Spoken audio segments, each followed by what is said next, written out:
Hello, വിച്ചൂസ് വേൾഡിലേക്ക് എല്ലാവർക്കും സ്വാഗതം. ഇന്ന് മീൻ കിട്ടാത്തൊരു ദിവസമായിരുന്നു. എന്നാൽ പിന്നെ മീൻ കിട്ടാത്ത ദിവസങ്ങളിൽ പ്രത്യേകിച്ച് കറികളിൽ അവൻ ചിന്തിക്കാറേയില്ല. ഒന്നിൽ തീയൽ, അല്ലാന്നുണ്ടെങ്കിൽ ചമ്മന്തി. ഇത് രണ്ടിലും ഏതെങ്കിലും ഒരു ഐറ്റം ആയിരിക്കും എപ്പോഴും ചെയ്യാൻ പോകുക. പിന്നെ തീയൽ എന്ന് പറയുന്നത് ഞാൻ പച്ച അരച്ചാണ് മിക്കവാറും എല്ലാം തീയൽ വെക്കുന്നത്. ഇന്നൊരു വെറൈറ്റിക്ക് വേണ്ടി തേങ്ങ വറുത്തരച്ച് തീയൽ വെക്കാമെന്ന് കരുതി.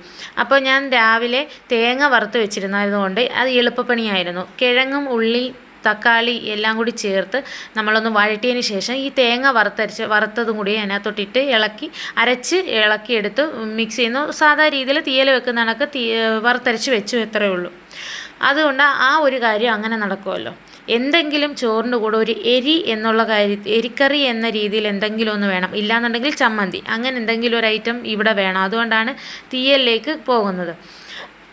അപ്പോൾ തീയൽ റെഡിയായി കഴിഞ്ഞതിന് ശേഷം കുറച്ച് വള്ളിപ്പയറിരുന്നു, അതെടുത്തൊന്ന് വിഴുക്കുവരട്ടി വെച്ചു. നമ്മുടെ തേങ്ങയൊക്കെ അരിഞ്ഞിട്ട് നല്ലൊരു വിഴുക്കുവരട്ടി വെച്ചു.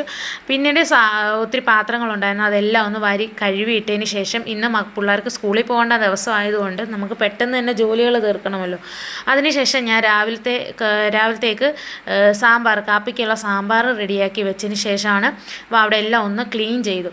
ഈ ചെയ്യുമ്പോൾ തന്നെ ഈ ക്ലീനും കൂടി ചെയ്ത് തീർക്കാമെങ്കിൽ നമുക്ക് എളുപ്പമായിരിക്കും. ഇല്ലെങ്കിൽ ജോലി അവസാനത്തേക്ക് ഇട്ട് കഴിഞ്ഞാൽ ജോലി കൂടുതലാകും. അതുകൊണ്ട് എല്ലാം അതോടെ തന്നെ ഞാൻ ഒരുമിച്ച് തന്നെ തീർക്കും. അപ്പം പെട്ടെന്ന് തന്നെ വിഴുക്കുവരട്ടിക്കുള്ളതായി മാറ്റി വെച്ചതിന് ശേഷം ഞാൻ വിചാരിച്ചു എന്നാൽ ഒരു മുട്ടയും കൂടി പൊരിച്ച് വെക്കാമെന്ന് വിചാരിച്ചു. മുട്ട പൊരിച്ചപ്പോൾ അത് സൂര്യനാണോ ചന്ദ്രനാണോ അറിയാൻ വയ്യാതെ എന്തായാലും മുട്ടയായിട്ടുണ്ട്.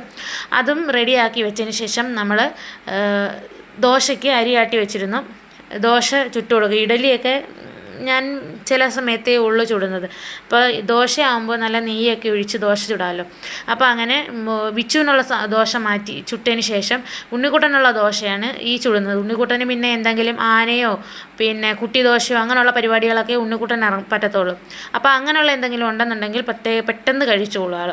അല്ല സാധാ ദോശയാണെങ്കിൽ ഇങ്ങനെ പതുക്കെ ഇരുന്നോളും. ഇതാകുമ്പോൾ പെട്ടെന്ന് ചെല്ലുമല്ലോ, ഒരു ചെറിയൊരു പണി.